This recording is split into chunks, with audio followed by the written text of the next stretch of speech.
Necə çəkim bu həsrəti, onsuz döyünmür ki ürəyim.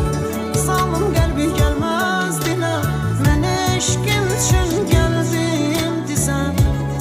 Ölür hər gün ümidlərim, tükənib bədbəxt olmuşam.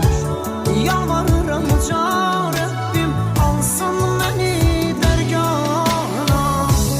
Nəfəsimi kəsir əsrən, görməyəndə qəlbim solur.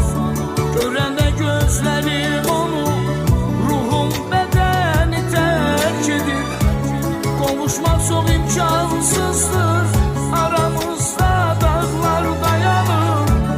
Rəbbim yetirsə də ölüm, son dəfə gözlərin görüm.